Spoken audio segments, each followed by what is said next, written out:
A gente vai agora para a parte de comentários e também de dúvidas, né? E aí tem algumas questões que foram colocadas aqui no chat, né? Dentre elas, né? Voltadas para a doutora Kátia, né? Sobre os aspectos que estão relacionados à própria o uso dessa tecnologia, dessa ferramenta, né, da divulgação dela, né, para além daquilo que o fórum também está estabelecendo e até recomendações para o fórum que sejam necessárias a gente poder estar atuando. Então, a pergunta é muito para os nossos painelistas nessa perspectiva sobre as estratégias necessárias para que o fórum possa estar apoiando, que o fórum possa estar desenvolvendo junto com as nossas instituições parceiras. Doutora Kátia, por favor. Muito obrigada. É uma pergunta fundamental, que era o meu último slide, e eu claramente não controlei meu tempo.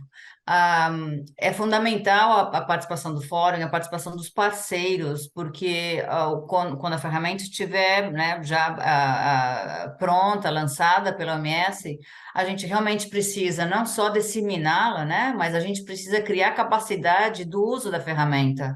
E aí, os parceiros nos podem ajudar nessa construção, nesse desenvolvimento de capacidades, porque é uma ferramenta que ela tem o objetivo de usá-la completa, mas ela também pode ser usada dependendo do step, né, da etapa que essa colaboração, essa discussão está. Então, vamos sim precisar de bastante apoio e colaboração com vocês, com os setores não estatais, de poder apoiar a OMS nessa capacitação, porque obviamente a OMS não tem a capacidade sozinha de poder fazer essa disseminação aonde realmente se precisa ser usado, né? Que é no contexto local, nos países, nos grupos, nas secretarias, etc. Então, vamos sim contar e vamos sim voltar, né, num segundo momento com a ferramenta já lançada e aí podendo criar espaços de desenvolvimento de capacidades no uso da ferramenta e também não só isso, e coletar também informações, porque a ferramenta ela vai dar capacidade para a gente coletar informação, estudar um pouco mais, entender um pouco mais como essas relações estão sendo consideradas e aí poder guiar melhor, né, os ajustes que deverão ser feitos ao longo do tempo da ferramenta. Então, conto com vocês aí do fórum e também os parceiros do fórum para a gente poder avançar nesse tema. Obrigada. Antes de passar para Antônio Ribas, tem uma pergunta direcionada para a doutora Kátia sobre se existe alguma experiência prática, exitosa, alguma experiência que foi testado essa ferramenta. É isso que a gente quer chegar a ter.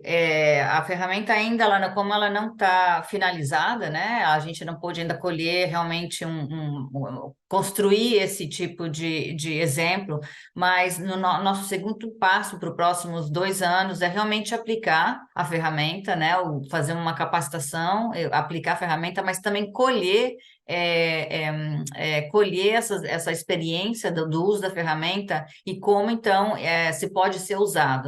A ideia é que a gente faça isso, né, ao longo dos anos em diferentes localidades, diferentes regiões da OMS, para a gente poder colher mais informação e dar exemplos de como pode ser usada, né, a ferramenta de uma maneira efetiva. Então, é o nosso seguinte passo agora para os próximos 2 anos.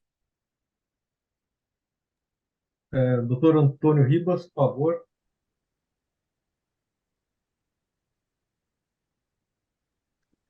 Oi, eu tenho, assim, acabei no chat, não vi nenhuma interação direta, ou pergunta, ou comentário com a iniciativa RAS. Eu só quero, então, aqui nas considerações finais, mais uma vez, agradecer o convite. Fico feliz com a construção desse painel. Eu acho que o grande movimento é procurar como fazer interagir essas questões. Assim, a gente tem, por exemplo, tem vivido aqui, no contexto do Brasil, né, uma preocupação. Tá aqui a pergunta: como secretarias municipais podem acessar a OPAS para a implementação do RATSD na atenção primária? Então, excelente pergunta, Mark. Quando a gente esteve no Congresso do CONASEMS, em outros espaços, as pessoas perguntam bastante disso. Qual é o fluxo que nós vislumbramos ser o ideal? Como eu disse, sim, pelo nosso mandato, né, a ideia é que nosso interlocutor primeiro seja o Ministério da Saúde. O Ministério da Saúde aderiu à iniciativa HARTS, e aí pela qual se inclui o HARTS-D, também como entendendo um módulo, apesar de não estar à época, isso foi em 2021, né, aderiu à iniciativa HARTS em 2021, teve toda, então, uma tratativa com o Ministério da Saúde, a elaboração de uma câmara técnica formada por CONAS, CONASEMS, secretarias dentro do Ministério da Saúde, Sociedade de Cardiologia, de Diabetes, Medicina, Família e Comunidade, etc. Essa câmara se formou, então, à época, se produziu um documento uma portaria chamada Estratégia Cardiovascular, que abarca a iniciativa HARTS, né? O Ministério da Saúde, à época, batizou essa iniciativa como Estratégia Cardiovascular e inclui ações da iniciativa HARTS. Nós estamos em conversa com o Ministério da Saúde para a reformulação dessa portaria, inclusive para abarcar, né, o modo do HARTS-D com mais força, mas por hora também estamos trabalhando nessa lógica de adesão no âmbito municipal. Não é a forma ideal, porque o Brasil é muito grande, a OPAS naturalmente não tem fôlego nem pernas suficientemente para dar conta de fazer esse tipo de processo município a município ou estado a estado. Então, idealmente, a longo prazo, é um processo coordenado pelo Ministério da Saúde, mas que por hora nós estamos trabalhando nisso. Então, nós pode entrar em contato direto com a Organização Pan-Americana de Saúde, tem os nossos contatos dentro do site, eu deixei na minha apresentação também meu contato direto, e nós estamos fazendo, então, esse diálogo. Estamos, por exemplo, as semanas estivemos com Niterói, estaremos com Recife em breve, aqui com o Distrito Federal. Então, por hora, nós estamos trabalhando na lógica tanto do varejo quanto do atacado, né? Mas isso a longo prazo a gente espera que seja um processo coordenado pelo Ministério da Saúde. E aí, mais uma vez, agradecer pela parceria e colocar à disposição. Obrigado.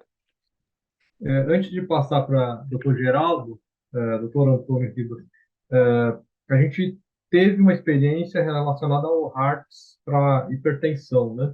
Foi mediante PROAD, que a gente não conseguiu, inclusive, ter uma adesão e compreensão, inclusive, daquilo que vinha, né, como proposta. E considerando de que no SUS a gestão colegiada passa tanto pelo CONASEMES, né, quanto pelo CONAS. Como que estão essas tratativas também com essas instituições? De fato, você lembrou bem, Cristiano, na época que foi formada a Câmara Técnica, CONAS e CONASEMES acabaram não participando, houve toda uma questão de crítica como estava sendo o processo de condução do Ministério da Saúde à época, né? Então foi uma decisão colegiada de ambas as instituições não estarem participando, que de fato eu acho que traz um prejuízo, né, na definição da linha condutiva desse processo. O Ministério da Saúde agora, na atual gestão, tem se colocado à disposição, buscado trazer, né? Então, no congresso do CONASEMS que teve em Goiânia, em agosto desse ano, houve uma mesa conjunta juntando todas as três entidades, né, na perspectiva que essa revisão, que esse novo processo de construção seja alguma coisa mais articulada, melhor estruturada. A própria Sociedade Brasileira de Medicina e Comunidade também tinha se retirado do processo à época e tem se reaproximado, então a gente vislumbra que esse processo ele possa ocorrer de uma maneira mais fortalecida.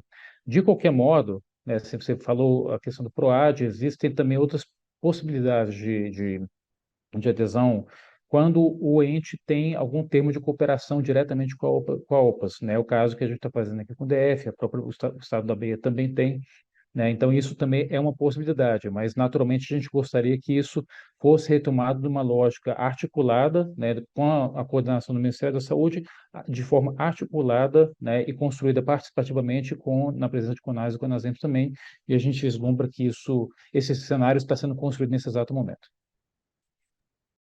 Obrigado. E me coloco à disposição para a gente articular essas parcerias também. Acho que é importante.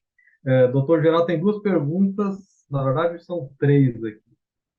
Uma delas é sobre, seria o tratamento de distúrbio do sono parte do tratamento das CCNPs e se há evidências de efetividade?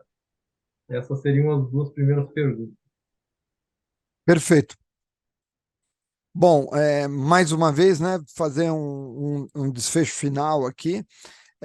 Eu acho que a gente trabalha sempre qualquer área nova, a gente pode ser uma super especialidade que vai criar um novo rol de especialistas, isso existe de fato, mas como o sono é tão ubíquo em todas as dimensões, a gente acredita que é muito mais inteligente a gente divulgar o conhecimento, que isso seja incorporado nos vários níveis. O grande problema é sempre esse, que é uma pauta relativamente nova, a gente não estudou isso na faculdade, não estudou isso em outros fóruns. Então, respondendo especificamente à pergunta, sim, o tratamento dos distúrbios respiratórios do sono, por exemplo, diminui hipertensão arterial, risco de acidente vascular cerebral, infarto. Então, você precisa reconhecer a apneia do sono e tratar, e isso tem impacto direto no próprio controle do diabetes, por exemplo. Existe essa outra dimensão, que é quantidade de sono, que parece uma coisa óbvia, mas não é. Hoje eu estava atendendo um paciente aqui no Instituto do Coração, um menino de 19 anos que vai dormir às 2 da manhã e acorda às 6.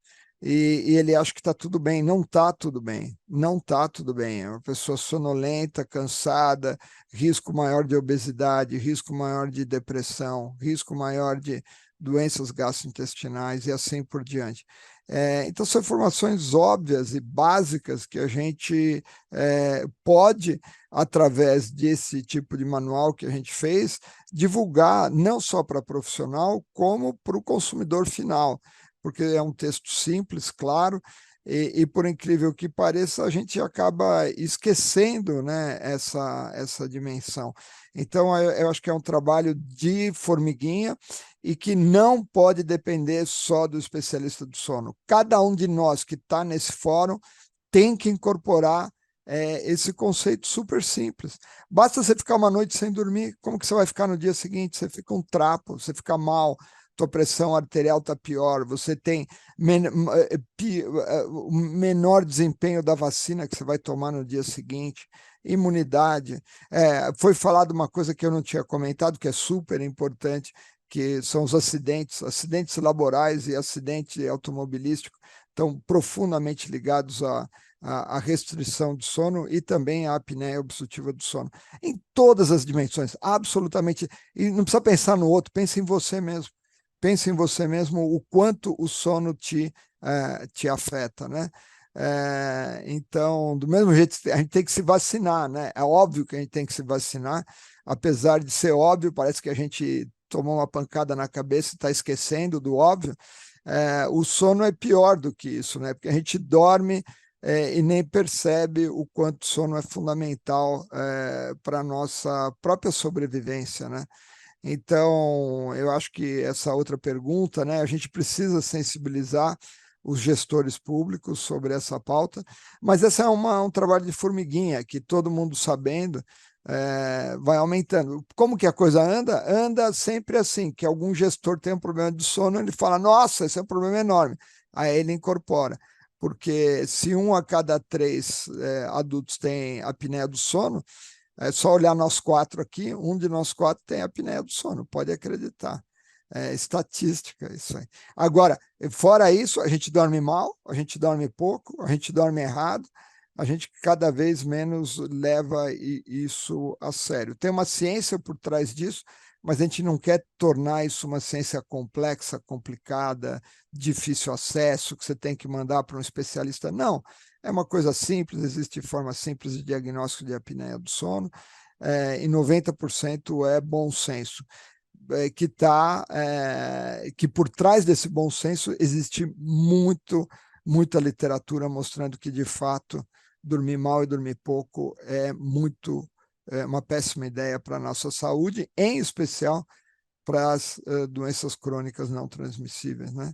É óbvio, né? Hipertensão, diabetes, síndrome metabólica e assim por diante.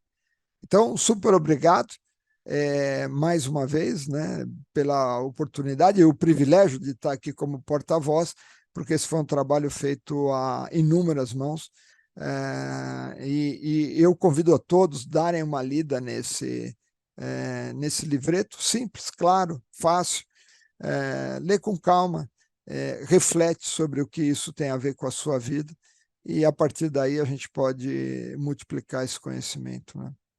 Muito obrigado, João. Obrigado, doutor Geraldo. E queria passar para o doutor Renato, até para ele fazer as considerações dele, e também as reflexões sobre essa importante iniciativa e também dessa retomada que a gente precisa ter relacionada à imunização no Brasil e em toda a América Latina, né? Só finalizando, agradecer aos companheiros aí de debate, Kátia, Antônio, um prazer revê-los, Geraldo. Eu acho que é um momento de nós olharmos para o futuro, né? Nós estamos olhando, o censo brasileiro acabou de ser publicado e o envelhecimento da população nos traz novos desafios, no que é conviver com uma geração que cada vez mais vai viver mais e o financiamento da saúde cada vez é menos financiado, né, em termos de contribuição previdenciária, em termos de acesso universal à saúde pelo SUS, a complexidade que o atendimento e as desigualdades ao atendimento da saúde nesse país existem. E muitas vezes nós precisamos ter um olhar, né, para a saúde do idoso, para as condições crônicas, obviamente, que se associam com a idade, boa parte delas, de uma maneira muito mais ampla.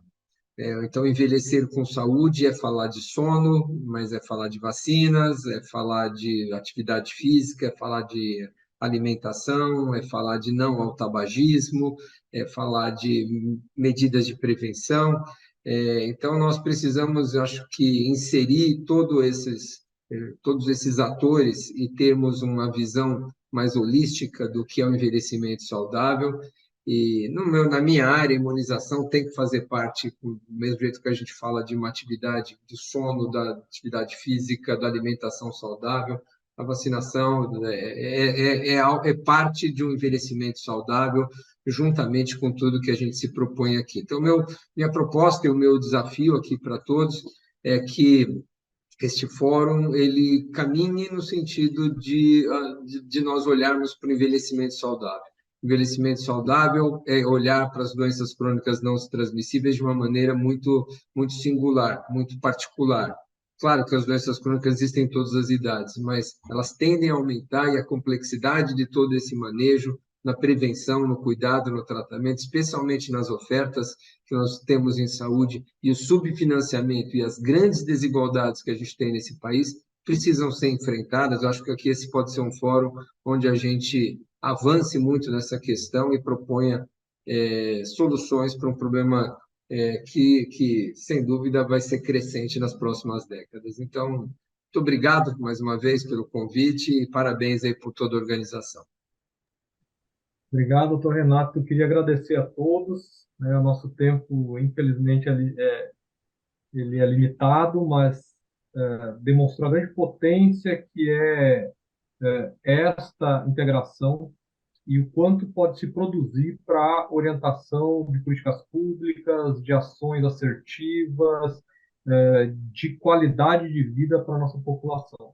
Então, vocês fazem parte dessa construção e agradecer Mark Baroni e todos o Fórum por esse espaço e também por esse debate tão proveitoso. Muito obrigado, tenham todos um bom dia. Passo para Mark para finalizar.